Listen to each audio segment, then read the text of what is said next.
नंगौ थारैनो नोंथांमोना दहायनिफ्रायनो हयथ' बिजिर लागासिनो दङ आरो बिनि गेजेरजोंनो दिनै लाबोनाय जाबाय सेन्ट्रेलनिफ्राय स्टेटनिफ्राय आरो मोनफ्रोमबो जिल्ला हरनायनि पार्टिकुलारलि NIA स्पेशल जायफोरा केस दङ बेफोरखौहाय जाय जिल्लायावहाय केसफोरा नांनानै दङ बेफोरावहाय लाबोदों थारैनो दिनै 20 थारिखआवहाय दिनै क'क्राझाराव दंमोन दा क'क्राझाराव लाना फैबाय बेवहाय स्पेशल NIA केस नाम्बार 01/2015 बेवहाय 13 दङ नामखौ आं बुंलांला गोबाव जाहैगोन बिनि उनावहाय गासै स्पेशल NIA केसा क'क्राझाराव 4 दङ बे 4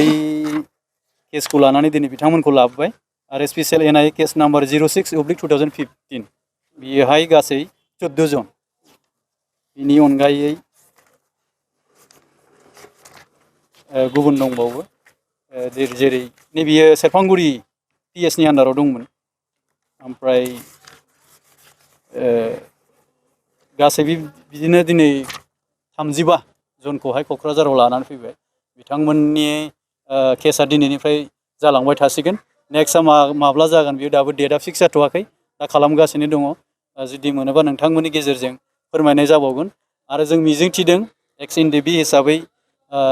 मोजाङै मोजां बिथांमोननि बिजिरनायफ्रा जायो आरो बिथांमोना जेन उदां अख्राङाव गयो जों बेखौनो हास्थायदों आरो जों खावलायबाय थादों government of India government of Assam आरो गभर्नमेन्ट अफ BTR जोङो अराय सम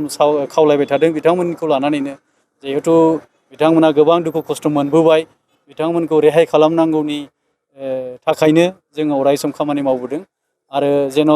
मोजाङै मोजां जाफुंसारो जों बेखौ एक्स NDB हिसाबै अराय सम कामना खालामो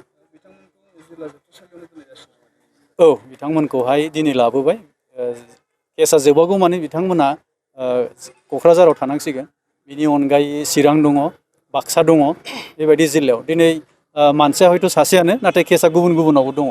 दा थिग बेबायदि हिसाबै बिथांमोना बेयाव थाथ'नानै केसफोरखौ सालायलांनांसिगोन बिथांमोनखौ दा क'क्राझार जेलावनो दोनथ'नाय जासिगोन बेनि अनगायैबो गुवाहाटि मिरु जोबथेसालियाव NDB केदारफोर दंबावो माखासे जायफोरा गबर्धनायाव दङ बेथ' बिथांमोनखौबो लांसिगोन बेवहाय बाक्सा जिल्लायावहाय बिथांमोनखौबो लांसिगोन जिल्लायाव जेफोराव केस दङ गासिबो लांजोबनाय जासिगोन जोबथेसालियाव दोननाय जानाय नंलिया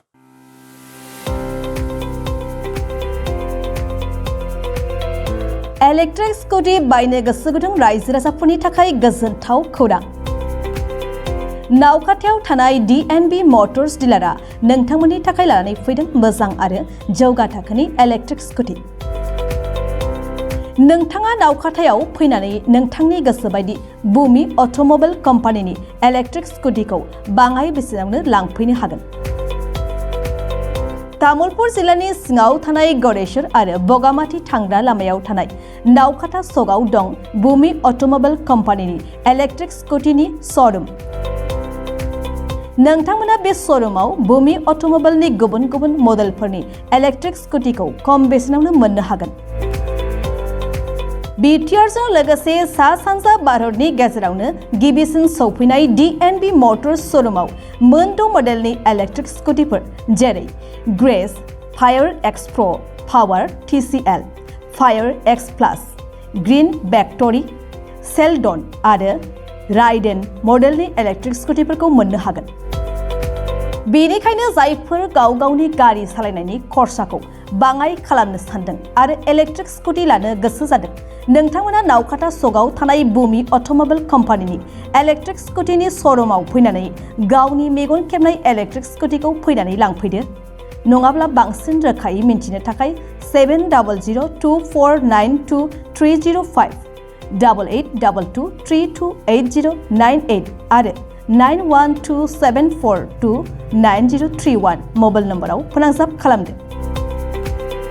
बेनि अनगायैबो सा सानजा भारतनि जायखिजाया थावनियाव नोंथांमोना गोदानै बमि ड्राइभ इलेक्ट्रिक कम्पानिनि श'रुम बेखेवनो गोसो दंब्ला DNB मटर्स श'रुमनि बिगोमा बिथांजों स्क्रिनाव होनाय मबाइल नम्बरनि गेजेरजों थोंजोङै फोनांजाब खालामनो हागोन मबाइल नम्बर 700224923005